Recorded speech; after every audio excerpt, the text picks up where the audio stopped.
Welcome to episode 244 of Angela Watson's Truth for Teachers. I'm your host, Angela Watson, and I'm here to speak life, encouragement, and truth into the minds and hearts of educators and get you energized for the week ahead.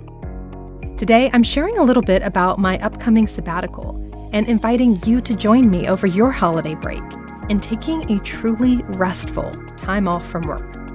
Visit truthforteachers.com to see the short, shareable blog post version of this article. Every Teacher Every Day wants to make teachers' lives easier with its new website that's available at zero cost. With a searchable database of free lesson plans and resources, Every Teacher Every Day provides a diverse community of wise and witty educators to engage with. I love the idea behind this website, along with the giveaways and the connections to businesses that offer teacher perks and free stuff for educators. The entire site is no cost. Join the community now by going to everyteachereveryday.org/truth for teachers. That's everyteachereveryday.org/truth for teachers. Have you ever wondered if there were other career options that are possible for you? Daphne Williams of the Teacher Career Coach has lots of resources to help you translate your classroom work experience into skills that are highly sought after in the corporate world. Her course includes resume templates and guidance, contact information for companies that frequently hire teachers, and all the support and community you need to find your next career or just build a side hustle until you're ready to leave the classroom. If you're curious about your options or on the fence, start with a free quiz to identify careers that might be a good fit. Just go to teachercareercoach.com/teachers, or you can click the link in the show notes. You'll find special free resources that Daphne designed just for Truth for Teachers listeners. That's teachercareercoach.com/truth for teachers. If you and your coworkers are feeling super overwhelmed and your administrators don't know what to do to help, let them know about the 40-Hour Leadership Program. It's a new offshoot of my 40-Hour Teacher Workweek program, and this one is designed to create change at the school level to help everyone in the building stay focused on what really makes a difference for kids and streamline or eliminate the rest. 40-Hour Leadership can be joined at any time. It's an entirely self-paced program for admins that doesn't require much time investment up front to begin reimagining systems and simplifying processes. This will save everyone in your building time and energy every single day. Go to 40htw.com to learn more about 40-Hour Leadership, 40-Hour Instructional Coaching, and our 6-week Fast Track program for teachers, which we've recently reopened to new members as well.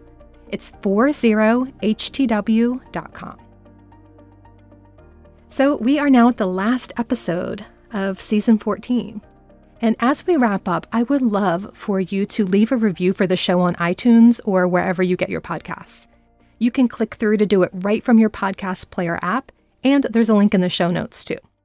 Every review helps boost visibility for Truth for Teachers and helps more educators discover it. Leaving a review is one of the fastest, easiest ways to support the show, and your reviews mean so much to me. So a big thanks to everyone who's done this. You are so appreciated. Longtime listeners of the show know that I always take a hiatus from podcasting between Thanksgiving and the New Year, as well as one over the summer. This gives me time to focus on other projects and also take a break from the grind of constantly coming up with new things to say. I always come back at the start of the new season with tons of ideas and a lot more enthusiasm for jumping back in. So that process of taking those hiatuses from the podcast twice a year is a process that I plan to continue. Longtime listeners may also recall that last year around this time, I was in a serious creative funk and state of burnout. I was so frustrated with everything that was going on in education and trying to support teachers through just the banana circumstances that were happening in fall of 2020. And I really struggled with both depression and anxiety at the start of COVID. In August 2020, I got back on medication for the depression and anxiety, and that helped tremendously with my mood stability and being able to just generally function as an adult, but it really didn't help my creative burnout. So last December, I decided to take the entire month off from the internet. That meant no writing new blog posts, no podcast episodes, no weekly emails to folks subscribed to my list, no finding resources to share on social media, no posting or interacting on Facebook or Twitter or Instagram. I decided all of this in advance, about 2 months in advance, and I prepped my team accordingly so that their work schedules were adjusted in ways that helped them also have a break without losing income. So the whole team planned for this. We prepped for this. I told everyone in my audience that it was happening. And that time off last December was so vital to my well-being that I knew from the very first day I was going to do this every single year. It was going to become an annual tradition. December is a low productivity month in many fields, including education. The beginning of the month is devoted to closing out existing projects rather than beginning anything new or super ambitious. And the end of the month is mostly a time off. It's generally the longest break of the school year, between 10 and 14 days with no school on average, if you include weekends. So it's just not a time when people are super amped up and ready for new ideas and, want to be undertaking a lot of things work-related anyways. December is also a month where, at least here in the Northern Hemisphere, everything feels like it's winding down. There's less daylight, there's more cold weather, and nature itself goes into hibernation mode. Even if the weather is warmer where you live, we all still have this idyllic winter vision in our head around the holidays of peaceful snowy scenes in which all is calm and still. It's the perfect time of year to turn inward, particularly in those days between Christmas and New Year's. Whether you celebrate Christmas or not, I think there's still a sense of everything slowing down during that week if you're in the U.S. Many offices are closed, all schools are closed, and most folks are doing more movie watching and eating and sleeping, reading, spending time with family, more of that kind of thing than they normally have time to do. The most glorious days for me are the ones where I don't have to get dressed, I don't have to go anywhere, and the days sort of roll into one another the way they do when you're on vacation, except you're at home. And there's no fear of missing out because nothing's really happening that week. You can finally just be. Now, this isn't everyone's experience with that week between Christmas and New Year's, of course. And these are generalizations, but I think it's largely true for a lot of educators. December 24th through January 1st are times when all of us are off. We're not checking school email, we're not preparing lessons, and we're not grading papers, none of that for the most part. Even if you normally take work home on evenings and weekends, you're likely not doing so during that time period. It's a time when your coworkers, your students, and their families are all likely to be focused on whatever's happening at home and in their personal lives, rather than thinking about schoolwork. And that's a unique experience that we really don't get at any other time of the year. Think about it. Thanksgiving and all the other holidays bring a 3 or 4 day weekend at best. Spring break is long, but it happens at all different times throughout March and April. We're not all on the same schedule. And offices and businesses don't usually shut down for more than a day or two around Easter or maybe Passover. Summer break is the longest, of course, but that brings a certain pressure to prepare and get ahead for the coming school year. And PD days and other work obligations always creep in over the summer. So why am I taking the time to articulate all of this? Because I want you to see what a unique and special opportunity is coming up for you. The winter holiday break is the only break all year that is more than a long weekend, that every single school in the United States observes at the same time, and in which there is almost zero pressure to work. And it's a magical time of year anyway, isn't it? With the lights and the parties and the celebrations and the coziness of it all. Why not use your holiday break this year to take your own sabbatical? Why not use that very unique time period of December 24th to January 1st to totally disconnect from everything related to school? Not just doing schoolwork, but even thinking about schoolwork and school problems. That's a 9-day period, and with the way that the dates fall this year, it gives you at least 1 full day, if not 2, before school resumes, depending on whether you return on Monday, January 3rd or Tuesday, January 4th. If you take those 9 days for yourself, you will still have a day or 2 to catch up on schoolwork if you want. If you're a person who doesn't like to walk into school after break and just feel blindsided by a whole bunch of stuff in your email inbox or unprepped lesson materials, or whatever it is that hangs over your head during your break, you'll still have a day or so to get yourself mentally prepared to return. You'll still have that option, if it's something you like to have, to work ahead or catch up on anything that helps you ease back into the return to work in 2022. And that's with those 9 days of a sabbatical. You still have the time off afterwards if you want it. So will you try a sabbatical with me this December? Mine's going to be the full 31 days with some daily checks of email and such as needed during the first half, just to make sure my team and my customers have input and support from me. But there'll be no new content. I won't be posting anything on social media. I won't be sending out any kind of emails. I won't be creating new content or even publishing content from other Truth for Teachers writers, because I want there to be less information for you to consume and think about.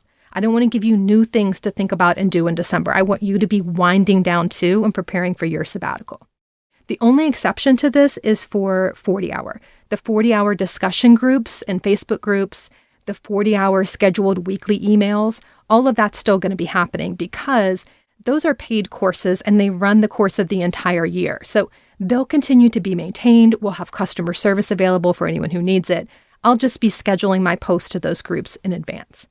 So that's what I'm doing in the first half of December. I'll be mostly offline, and then I'll be completely offline as much as I possibly can from December 24th to January 1st.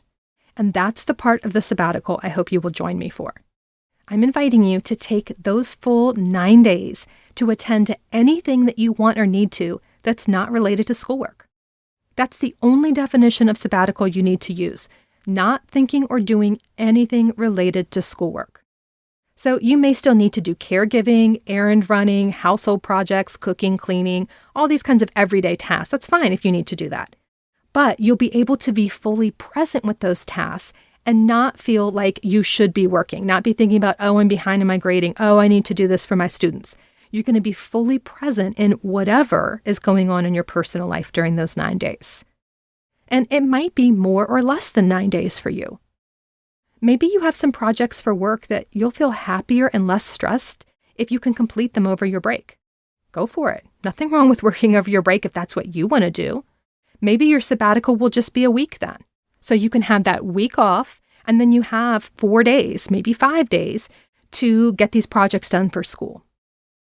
Or maybe you have longer than 2 weeks off. Some schools go as long as 3 weeks off, and you want to do a longer sabbatical. That's fine. It's your sabbatical. Do whatever is going to make you feel best. I'm not telling you how you should be using your time. I want you to make those decisions. Another idea is to consider setting aside at least part of your sabbatical that's totally for yourself, or totally just for you and your partner, or you and your child or children, or you and your pet or your pets, maybe just for you and your extended family, maybe for you and a good friend or your friend group, or some combination of this. So think about who you might like to spend time with and dedicate part of the sabbatical to that. This is especially a good strategy if you were already planning to not work. If you're a person who has really clear boundaries between home and work and you're like, girl, I'm with you because I was not planning on checking any kind of email on December 27th. This can be a way to take it to the next level, is to think about, okay, what do I want to do during my sabbatical? What's important to me in terms of how I spend my time? Maybe you'll want to set aside a day or two in which you get to do whatever you feel like that day. You can sleep as long as you want to. You can eat what you want to. You can watch all your favorite shows. You communicate to whoever you live with that this is what you want to do, and they agree to pick up your slack and household duties for that day or two so you can truly rest. Or maybe you'll take 3 days of your sabbatical and set them aside for family and plan fun activities together. Or plan nothing at all and have the luxury of just going with the flow each day, depending on the moods you all are in. There's no right or wrong way to take a sabbatical. Make it work for you and the people who are important to you. Whatever works for your schedule, your needs, your personality, your lifestyle, that's what you should do. The only guiding principle here is no work. If you start thinking about school, jot down your worry or your fun project idea or a reminder or whatever that thought was, and then look at it on January 3rd. You won't forget about it if it's written down, but you also won't need to think about it over your sabbatical. Take the time to give yourself a true break from school. Now, that said, I know some folks really struggle with unstructured time. For some people, it feels chaotic and uncomfortable to them. They like to have a routine, and having a few days with no agenda or purpose is sort of the opposite of relaxing for those personality types. If you fall into that category, you might consider reading my book. It's called Fewer Things Better: The Courage to Focus on What Matters Most.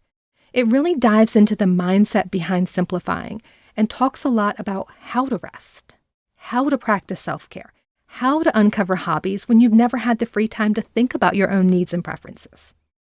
There's also a free mini course I have that goes with the book. It's called the Fewer Things Better Project, and it has worksheets and exercises that you can complete to help you uncover what fewer things better can look like in your life. So if this is something you might want to do, just go to fewerthingsbetter.com and you can get the book there as well as the free Fewer Things Better project if you want. fewerthingsbetter.com. I think it's a great read for this time of year. It's something fantastic to read during a sabbatical, and the project has great exercises that will help you head into the new year thinking about how you want to be using your time and what you want to focus on in 2022. So that's an option if you'd like to have something to read and do and focus on during your sabbatical and kind of guide you through this process. But you certainly don't have to do anything. And you don't need to have an agenda or list of things that you would like to accomplish or experience. So much of this is about learning your own needs and preferences and experimenting. Try making a list of things you'd like to do over your sabbatical. Maybe you want to watch a certain movie, or hike a certain trail, or bake a certain dessert. See how it feels to have this list of experiences. Does it make you feel like you're completing a holiday bucket list and it's super rewarding, knowing that you're creating time for all these awesome experiences and checking them off? Or does it feel like pressure to you, like you're not making the most of your time unless you're getting things done? Neither of those feelings are right or wrong. It's just about what fits your personality. So try some different approaches. Try the list. If you don't like it, toss it out and do whatever you want to those days. See what feels good to you. The great thing about productivity is that it really is a lifelong experiment. And at least for me, sabbaticals will be a lifelong experiment too. Every December, I hope to understand more about myself, my own needs for thriving, and do a deeper dive into the sabbatical practices as I uncover what works for me. So think of this December as your first intentional holiday sabbatical.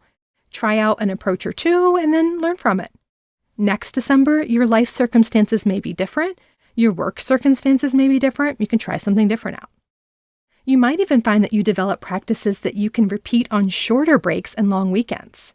You might even find some things that you can do on regular weekends and weeknights. Tap into the power of these upcoming 10 days or so as a true sabbatical from work, this real break and rest from everything related to school. And keep in mind that you don't have to feel exhilarated or happy or even have a good day every day during your sabbatical. Some days might be super unpleasant. You might be dealing with household stuff and family obligations that are wearing you out. It's just not a fun day. That's good. It's all right. Don't set the bar too high for this experience. A sabbatical is not about living in bliss for 10 days. It's just about disconnecting from your work. And I think that when you do return to school in January, you'll find that new creative and problem-solving pathways have opened up to you. You might not be excited to go back to school. You might even dread it a little bit. That's okay and normal too.